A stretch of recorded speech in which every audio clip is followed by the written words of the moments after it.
Welcome to the Main Street Business Insight podcast, featuring the stories of America's downtown and neighborhood entrepreneurs. There's so much about being a Main Street business that is intertwined with what it means to be part of a community. The impact that it has on creating jobs, occupying vacant storefronts, improving the quality of life, like this is a big deal. What advice would you give to other Main Street businesses? Investing in yourself is the most important thing that you can do. What was that experience like for you to reach out and, learn from others? Any entrepreneur getting into business, I highly recommend find the people that you trust that'll tell you the thing you may or may not want to hear when you need to hear it, and who will stand by you in helping to solve your challenges.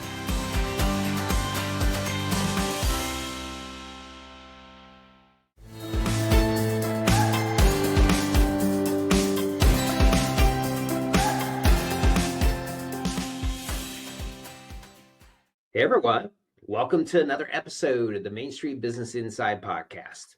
Grateful to be your host, Matt Wagner, Chief Innovation Officer at Main Street America. And since the pandemic in 2020, a time in which we also launched our first ever dedicated research department, we've conducted a number of national surveys examining the overall confidence, health, and challenges of America's Main Street small businesses and entrepreneurs. And over the last few years, we've kind of settled into this cadence of having a national fall and spring survey. This is the first time we've actually released the survey findings through the podcast. So it's a great opportunity to share with you firsthand and actually enter in a dialogue with my guests today. So it's with great pleasure that I have with me to discuss really what we've learned from the more than 1,500 responses in this spring survey.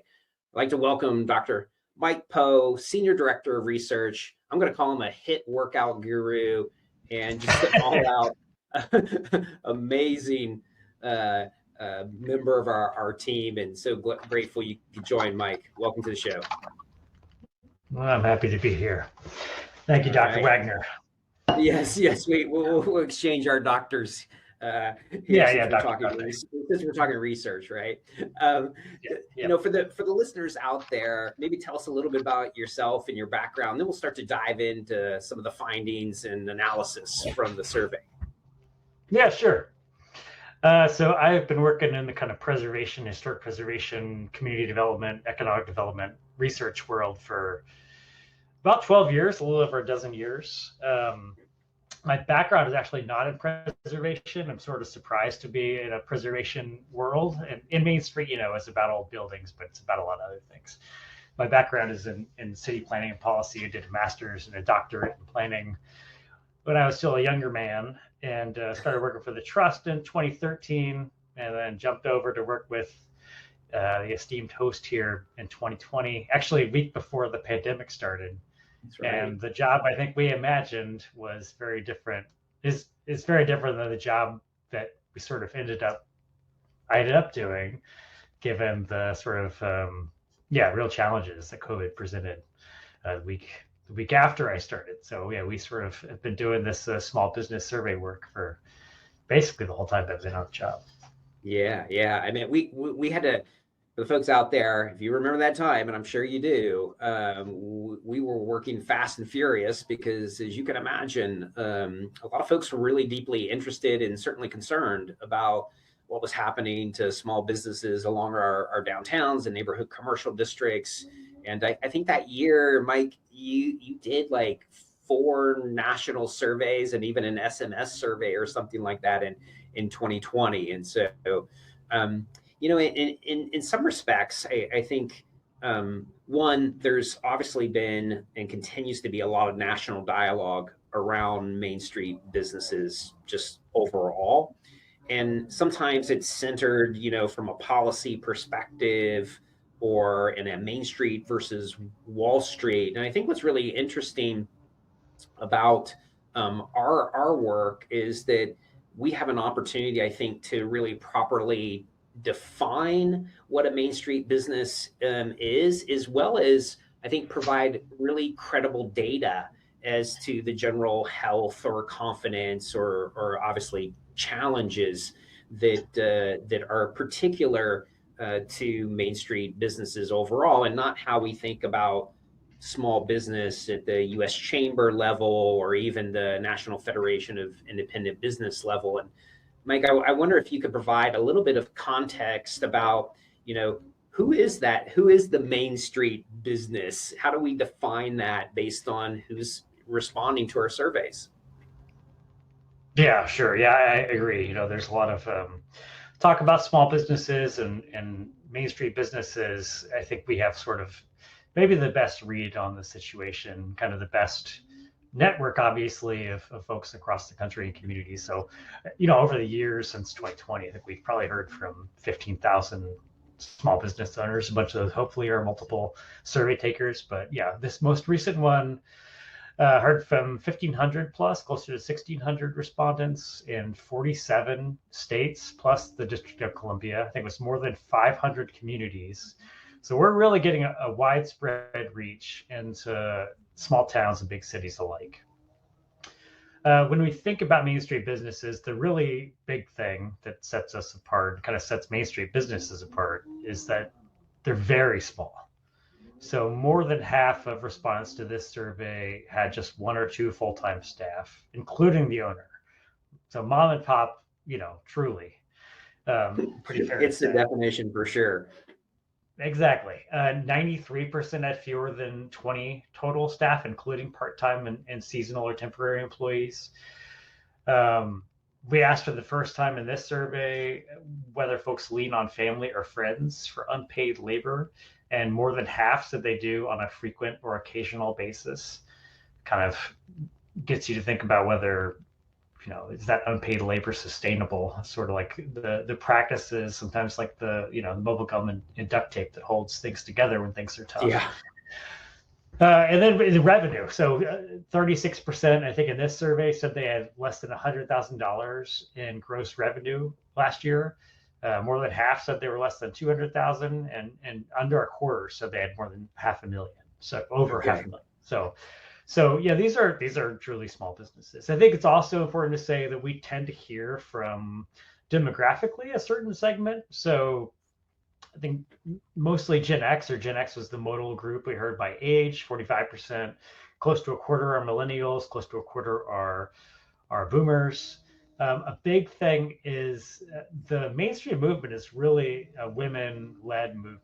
Yeah. So across all kinds of surveys, we hear generally about 70% of respondents are women. And in this survey, I think of 68, 69%. So just about 70% of the business owner respondents are women.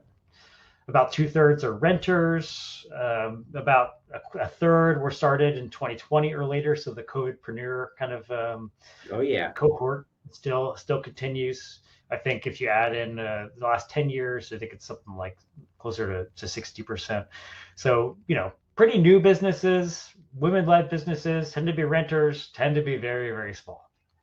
Yeah, very good. I think that matches really observationally, especially on women-owned businesses that over the last decade, I think have profoundly led a charge of in terms of how we think about revitalization efforts and small business activity on Main Streets.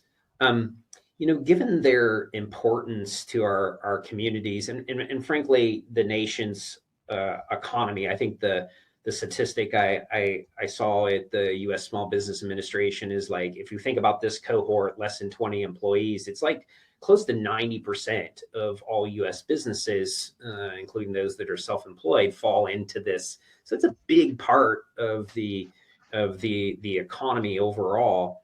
And I wonder if you could explore what the data is suggesting about just current concerns in the performance in 2025 thus far. Sure. Yeah, it's kind of interesting. We started talking about COVID at the start of the conversation here. I think this is a little bit of a COVID-like moment. I mean, It's different in so many ways, but the concerns we heard from folks, the kind of confidence that folks feel, some of the challenges they're having are acute, and the beginnings of something that looks pretty severe. So we asked, from a list of concerns, what are folks kind of feeling as business owners? The top three, so three responses got more than half of all respondents to answer, to check. So that was cost of supplies, inventory, or equipment with 72%, decreasing customer spending, and impacts of potential new tariffs. And I think this trio of concerns are really intertwined.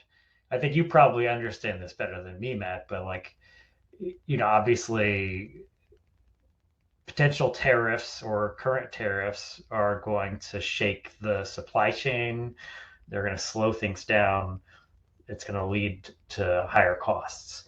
So those two right off the bat. I think the degree to which the economy is in the conversation, the degree to which some folks are finding their employment situations changing, the threat of decreasing customer spending is both real and I think something that folks are on the lookout for. I think we're sort of at the beginning of something we might that might worsen. That's obviously a fear. Yeah. The big three. We asked about other stuff related to immigration policy and theft and safety and crime, and those concerns showed up, I think, but most of those were 20% or less of all respondents. Some stuff like business debt or borrowing costs and rent, those things were sort of in between this 20% and 50% mark. But really, I think those big three really dominate.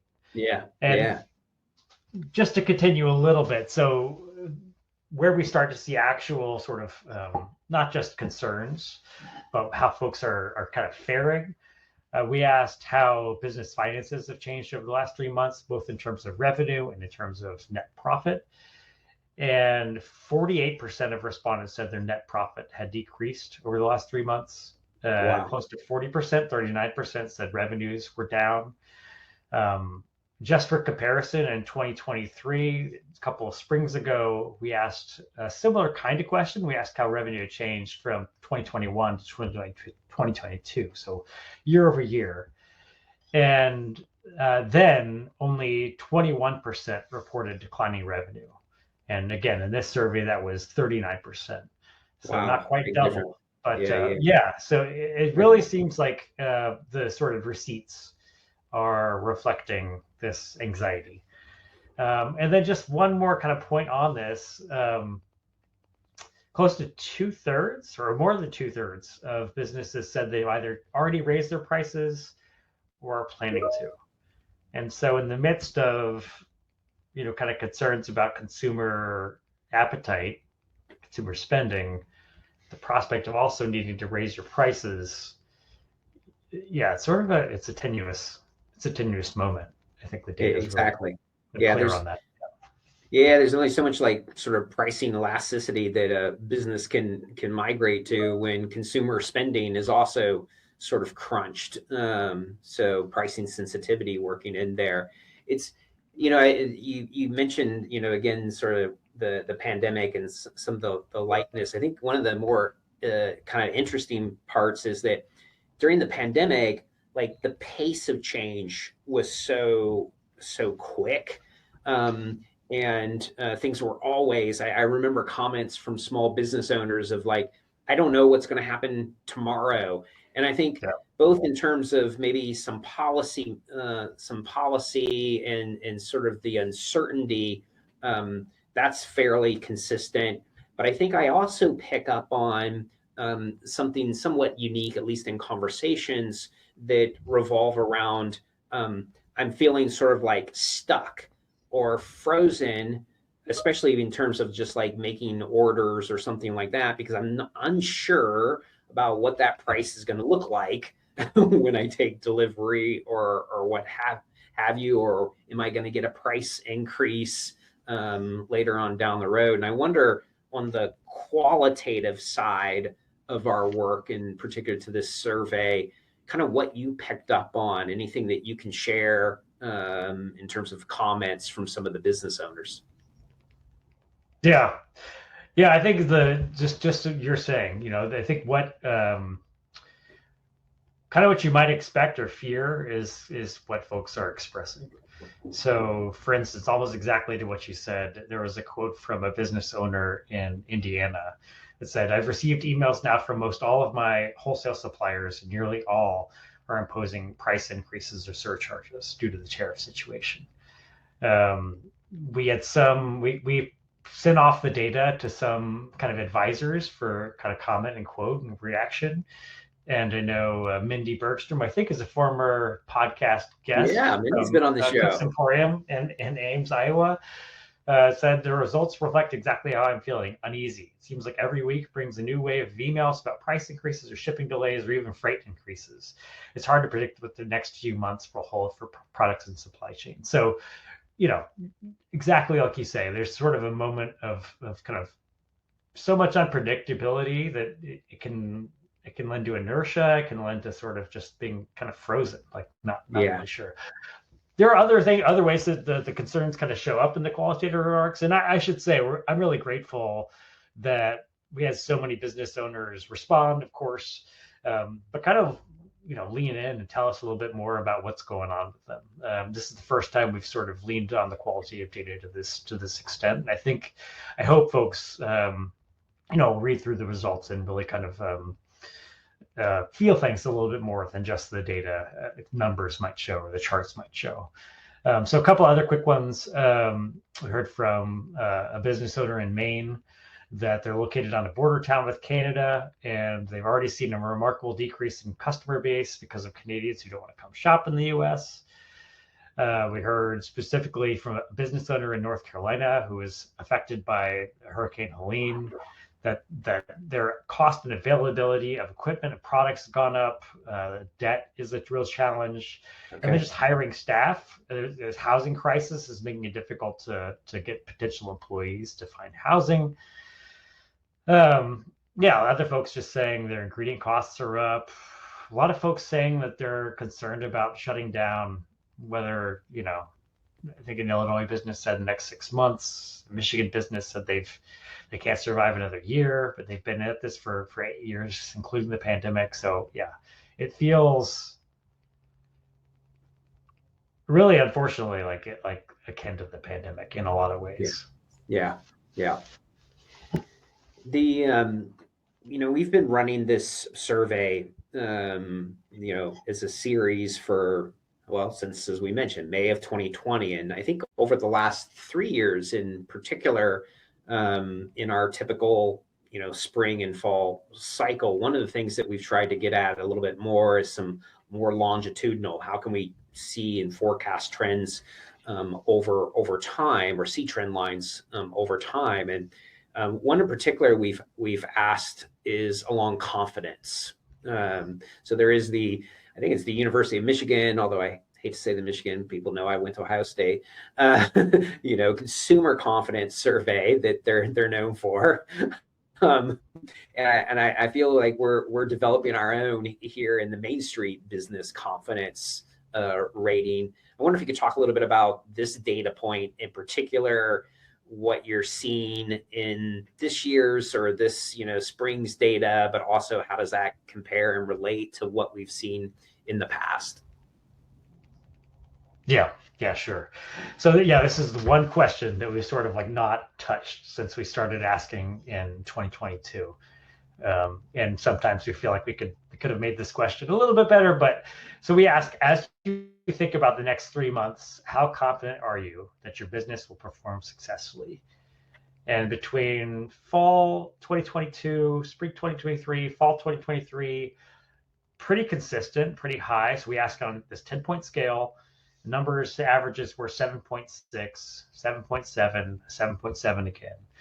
And as we sort of got into 2024, we started to see the numbers drop to 7.5, 7.2 in fall 2024. And then kind of as folks might expect, in this spring survey, we fell to 6.7.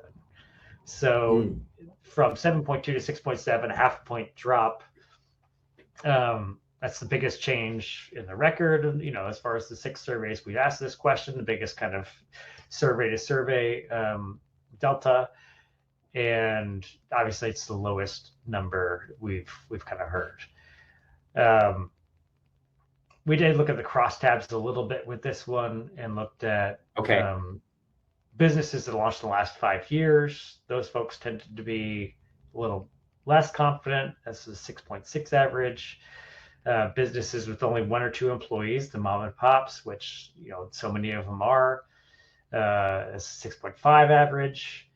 And retail businesses, I think, as the sort of segment, were the lowest with 6.4 average. And again, that's still about a third of our overall sample of retail businesses. So yeah, pretty distressing. I mean, it's an interesting survey. Yeah, but it's just sort of like some of these headlines are not are kind of get you feeling downtrodden. Or get you, exactly. I think we're on our heels a little bit in this moment. Yeah. It does have that 2020 vibe to it, and I think the fortunate thing, hopefully, is that businesses are hopefully, you know, develop kind of that muscle of agility, resiliency shifts. But I think it's, you know, a lot of our listeners are, you know, downtown professionals, you know, working in main streets or what have you. And what can we do as communities to support them through this challenging time? And it's really not a big surprise. I mean, it's interesting to hear some of the segmentation there on this data that, you know, your older businesses may have either, you know, greater diversity of sort of business revenue lines, or more padding perhaps, or even access to capital because of track record, where our newer businesses, you know, may still be sort of in that particular phase of their journey and have less nimbleness or access to resources as a result, especially in terms of size. And then on the retail front, so susceptible to consumer spending challenges and inventory that might be more prone for sort of global supply chain. So really fascinating to see the breakdown there. You know, as we wrap up, and during the go ahead. Well, yeah, I was going to say one thing, you know, I feel like it's important to note. Yeah, so, you know, there's so many ways this is like the pandemic. You know, the data really expresses this like clear uncertainty, this concern, this loss of confidence. And, you know, we talked about the ways like folks are maybe frozen up by the supply chain concerns or sort of pricing concerns, but we're not in a rush to build vaccines. We're not like unable to be around each other in person. Like in so many ways, this is not the pandemic. Like, you know, sort of how you say, reason for optimism, if you look forward, is sort of like, this is not insurmountable in the same way. This is not human health. This is not a contagion. This is sort of a matter of supply chains and sort of folks getting to barracks. You know, to some extent, consumer spending might not really drop off. I mean, so far, I think the jobs data nationally is not super discouraging. Now, there's still always like the sort of wondering what the next month's report's going to say. But so far, things have not, the bottom hasn't dropped out. So I feel like this data tells us that folks are freaked out. But yeah, I still find a little hope in that we're not sort of reimagining all of our public spaces and our workspaces, and we're not like building sheds outside restaurants. This is a different kind of crisis in the making, perhaps. It's not unavoidable. Yeah. It's not just going to take us years to like develop vaccines. Like that's exactly. Said. Yeah. It is different in that realm, and I think there is certainly reason to be optimistic and hopeful. One, because I think, you know, there's a lot of support, and I think we gained a lot of recognition, frankly, as an outgrowth of the pandemic about the importance of Main Street small businesses to our local communities and kind of just like quality of life in many respects, because we did see things when they were closed down and not wanting to see that again. And I think there's some economic transitions happening at this point. There's some demographic shifts that are part of the equation that probably don't get talked about a lot, as boomers are retiring and spending less, and there's just less capital coming behind that, at least initially. Gen Z will eventually make up for that as another huge generation, but they're gaining traction as a spending cohort. So there's just a lot of economic transition happening in the market, and so sort of leads me to our kind of a wrap up that this is what we do. This is what research, one of your aims, obviously, is kind of keep a tab on what's happening in this particular sector. And I'm wondering how you're thinking about kind of what comes next, given maybe both some uncertainty and then potential lags in some of the economic figures. What's your expectation for research as you think about 2025 then?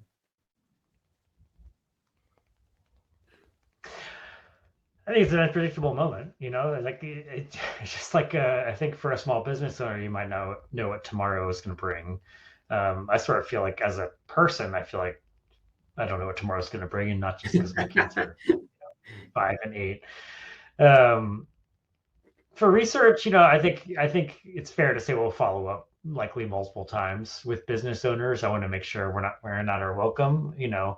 I do think Main Street America, we got to think about what we can do to assist. So yeah, I think it's easy enough. It's really easy to be a researcher, right? It's easy to ask these questions, and I can appreciate the gravity of the data. So I don't want to wear out our welcome and ask too many times for people to give us feedback, share their insights and share how they're feeling. I think it could be a good time to go to maybe not actually an SMS survey. We did these text message surveys to try to get during COVID, you alluded to it, to try to get folks to kind of respond very quickly. We know folks don't have much time. I don't know if we'll go back to that, but I think we could go to really short surveys, on the order of just 3 to 5 questions or something, just to check in. Yeah, I don't really know. It's a tough moment in so many ways. Main Street America offers a lot of resources to small businesses, and I think we got more coming. But with the sort of current moment, I think we're going to need our own agility to kind of assist however we can. So, I think this is part of the new innovation division at Main Street America, and how we can sort of act quickly, respond quickly, pilot things out, and see what's kind of working, what's helping. So great. I don't know. It's tough. Yeah. I don't think this will be the last time our audience hears from us in terms of sort of data points, or just more, I could see, qualitative. We do talk with so many small businesses out there, and sometimes it's just better to understand kind of where they're at on their unique journey is really critical insight and representative of many others in so many respects. I know by the time the show, as you're listening to this or watching it on YouTube, we will have already put out to media and to the network Mike's write-up and blog and the findings from the survey in more detail. So what we'll do is we'll make sure that we attach all of that within the show notes. So if you want to download it, or obviously you can reach out to us at Main Street America, and we can certainly send a copy out, but it will be available on our website as well as in the show notes here as part of the podcast. So Mike, I just want to thank you so much again for all the work, and a shout out to Emmy and Aoife on your team, who are just tremendous, I know, resources to you and to the organization at Main Street America. And so we're so thankful for all their hard work and diligence here in supporting the small business world, and certainly for the podcast here. And so, yeah, just a big shout out and thanks for joining the show. Yeah, thanks for having me. Yeah, and thank you for shouting out Emmy. Emmy Marita, my colleague in Seattle, really did help us think through the survey. And thank you to the folks out there who served as advisors. Catherine Ross, our friend in Tacoma, Washington, really helped us come up with questions. So, no one wants to celebrate these findings, but I'm really grateful for the folks we're working with, the folks around us. Grateful for you, Matt. So, yeah, thanks for having me. Yeah, you bet. Anytime. We'll have you back on. All right. Thanks, Mike. I'm going to do a little quick closeout here for all of you. As always, we're so appreciative for joining the show, and for hopefully you've gained a lot of insights and can reflect from the data that was presented. That's really going to do it for this episode, of course. But as always, if you're a business owner, and likewise to my place professional colleagues out there, hope this episode has provided plenty of new insights, solutions, and inspiration. And as consumers, please continue to support your local small businesses and, of course, tell their stories. They're so really important to our local and national economies. And most importantly, they promote and provide quality of living to the places we all call home. A quick plug for checking out our growing library of podcasts and training videos on our YouTube channel. And if you're enjoying this content, we just ask that you please hit the subscribe button wherever that is on your screen or in your Spotify or iTunes account, and rate and review us. And as always, be sure to tell your friends, family, even pets, neighbors, and colleagues so you all can catch the next episode. So thanks for listening and for all the support.